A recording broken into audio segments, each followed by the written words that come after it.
Oui, bienvenue à Parole autochtone. Ici, c'est Mélissa Mollin-Dupuis. Cette semaine, j'aimerais faire une chronique légère et amusante. C'est le printemps, il fait beau. Mais je dois réagir aux commentaires du ministre Pierre Dufault, le ministre de la MFFP, ministre des Forêts, de la Faune et des Parcs, par rapport à son commentaire sur les Inuits et la chasse au caribou.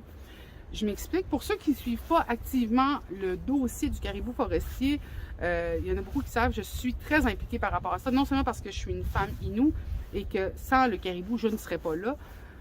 Donc, mon implication est d'une relation avec le caribou est très, très, très personnelle, mais aussi à travers ma mission, mon travail. Donc, le caribou forestier, comme étant un des cheptels, quelques-uns des cheptels les plus en danger au sud du Québec.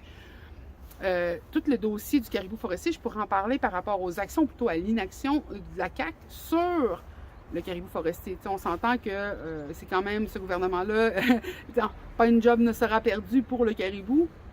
Mais ce que je veux faire, c'est mettre de côté un peu le caribou en attendant, mais ramener ça sur les commentaires du ministre Pierre Dufault. Et ces commentaires sont extrêmement problématiques pour les Inuits, mais pour aussi toutes les nations confondues autochtones.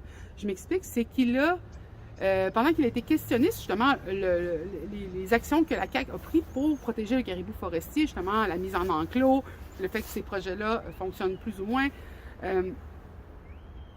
a, à un moment donné, commencé en disant, en pointant du doigt, une communauté Inou, la communauté de Natashquan, en disant « Ouais, mais là, j'ai une communauté autochtone dans l'est du Québec qui a détruit 10% d'un cheptel de 500 têtes. » Puis là, je mets ça là, OK? Communauté Inou dans l'est du Québec qui a détruit 10% d'un cheptel de 500 têtes. Parce que les mots là-dedans qui sont utilisés sont extrêmement, extrêmement problématiques. Et je reviens à expliquer pourquoi. Excusez-moi, j'essaie de mettre en place des choses et je veux être sûre d'être juste dans mon analyse puis aussi dans ma critique de ce qui a été dit. C'est pas un groupe de chasseurs de Trois-Rivières, c'est pas un groupe de chasseurs avec des gens qui peuvent être identifiables, tu sais, qu'on va avoir des nouvelles. C'est un groupe de chasseurs autochtones dans l'est du Québec qui a détruit en voulant dire qu'ils ont fait un massacre, qu'ils ont gaspillé la viande, non. Parce que nous autres, on va dire, on a soit cueilli ou on a chassé des caribous. Et j'explique comment c'est pris pas très à la légère quand on dit chasser ou cueillir, parce que détruire, ça insinue qu'on a gaspillé, qu'on n'a pas pris en compte, qu'on n'a pas fait attention. Et je tiens à dire que les chasseurs Inuits, quand ils chassent, pour tout ce que j'ai vu dans ma jeunesse, puis on s'entend qu'on ne peut pas généraliser jamais, là. Mais pour nous, une chasse, c'est une chasse qui est une chasse de partage. Les gens vont donner de la viande aux aînés, à leur famille. Un chasseur chasse rarement pour uniquement lui-même. Et ce partage-là, cette chasse-là, c'est la survie de la communauté, c'est la santé de la communauté. Et surtout quand on sait le prix de la viande, le transport de la viande, c'est notre chasse locale et c'est une chasse locale depuis des millénaires. Millénaires! Fait que vous comprendrez que si je disais à un Québécois que demain tu ne manges plus de pain, je pense qu'on aurait une réaction assez instantanée. Eh bien, c'est pareil pour les Inuits. Nous, on a diminué la chasse. Même on est rendu à faire une joke en disant c'est la viande interdite. Parce qu'on veut lui laisser le temps de se remettre, mais on est quand même là, on existe sur notre territoire, on reste avec ces pratiques-là. Et on chasse. Mais il n'y a pas un gaspillage, il n'y a pas il n'y a rien qui va être perdu. Les peaux vont être utilisées, tout va être utilisé parce que ça va faire partie aussi des activités de transmission traditionnelle. Et je tiens à souligner une chose extrêmement importante par rapport au droit canadien. Un droit ancestral doit être un droit continu. Fait que si, tranquillement, en interdisant ou en facilitant justement l'arrêt de la chasse pour les Inuits, eh bien, tranquillement, ces droits de chasse-là vont disparaître et ça ne sera plus un droit continu. Tranquillement, c'est des droits ancestraux qui vont disparaître. Et je ne dis pas qu'on chasse pour le droit ancestral, mais je dis juste qu'il y en a pour qui ce serait vraiment avantageux qu'on arrête de le faire, parce que ce seraient des droits qui, tranquillement, disparaîtraient.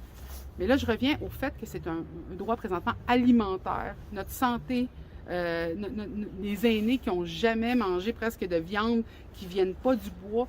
Tout ça, c'est pointé du doigt quand on dit qu'eux autres, ils ont chassé le caribou. Alors que, en les mettant en enclos, mais en permettant une foresterie qui va encore gruger du territoire au caribou, nous, on protège le caribou. Et là, j'explique une chose que j'essaie tellement de mettre dans la tête des gens. Les gens qui mangent le caribou, et là, j'inclus les chasseurs québécois, j'inclus les Inuits, tous ceux qui sont impliqués dans le territoire, dans la chasse, ce sont la majorité du temps ceux que je vois qui sont les plus grands protecteurs du caribou, qui vont se mettre en réflexion du caribou, qui vont trouver des solutions parce que ça veut dire la survie, la vie. Alors que ceux qui n'ont jamais mis un morceau de caribou dans leur bouche ou n'ont jamais porté du caribou, pour eux, ça fait... Fait que le caribou meurt en silence tranquillement dans un enclos va plus servir à leurs besoins, qui sont ceux de manger de l'argent, que les Inuits qui vont manger du caribou, mais en même temps essayent de le protéger parce qu'ils sont codépendants du caribou depuis des milliers d'années. Mais là, le problème, c'est qu'en essayant d'expliquer la chasse traditionnelle, l'importance du rôle, pourquoi, on montre justement comment la discrimination systémique dans les changements climatiques, la discrimination systémique dans les projets d'extractivisme, de coupe forestière, de barrage hydroélectrique, commence à arriver dans les communautés. Et là, on va voir, parce qu'on a fait tous ces projets-là au Québec pour gagner de l'argent, pour avoir des fonds, et bien présentement, ça pousse les Inuits dans un raccoin. Et dans ce raccoin-là, ils essayent d'être Inuits. Ils essayent de faire leurs activités traditionnelles. Et parce que justement, les impacts négatifs qui viennent de ces projets-là que je viens de nommer commencent à arriver là, et on commence à les voir, eh bien, c'est qui les problématiques? C'est tous ceux qui sont sur le territoire en train d'essayer de manger, ou c'est ceux qui continuent de faire des projets, continuent d'ignorer la problématique ou trouver des fausses solutions pour pouvoir continuer de faire ça et de pousser jusqu'au raccoin les Inuits, les caribous, la forêt, la survie des populations, parce que ça, là, on voit en premier là, les communautés autochtones, mais après, ça va être les communautés pauvres, les communautés racisées, et vous allez voir que pointer du doigt va devenir plus facile. Mais je dis à M. Dufour qu'il devrait présenter des excuses officielles pour ce commentaire, parce que ça reflète justement toute l'histoire coloniale du Canada, de dire que les Autochtones sont le problème sur le territoire. C'est ce qui a fait qu'on les a enlevés des prairies, c'est ce qui a fait qu'on nous a mis dans des pensionnats, c'est ce qui a fait qu'on nous a envoyés dans les écoles de jour, c'est ce qui a fait qu'on nous a mis dans des réserves parce qu'on était sur le territoire, on était le problème. Et là, maintenant qu'on ne peut plus nous mettre dans ces institutions-là, dans ces réserves, de dire qu'on est sur le territoire, on existe et qu'on mange et qu'on chasse avec le plus minimum d'impact qu'on peut essayer d'avoir et qu'on a encore le problème, vous comprendrez, M. Dufour, que la madame n'était pas contente quand elle vous a entendu. J'espère que vous comprendrez les problématiques qu'en 2022, en entendant ce genre de commentaires-là, peuvent venir faire réagir viscéralement une personne qui vient de ma nation et comment ça continue de nourrir et de permettre justement aux communautés québécoises qui trouvent déjà que les communautés autochtones sont problématiques, mais ça commence à nourrir leurs critiques. Ça commence à dire, ben oui, c'est les Autochtones qui ont trop chassé. Si on avait trop chassé, on ne serait pas là quand vous êtes arrivés. On a su quand même que notre vie, notre codépendance, et je pense que la vôtre aussi dépend de cette santé que la forêt doit avoir, de cette santé que le caribou doit avoir, parce que le caribou reste central dans une forêt en santé. En tout cas, je dis ça avec beaucoup de passion, je dis ça aussi avec beaucoup de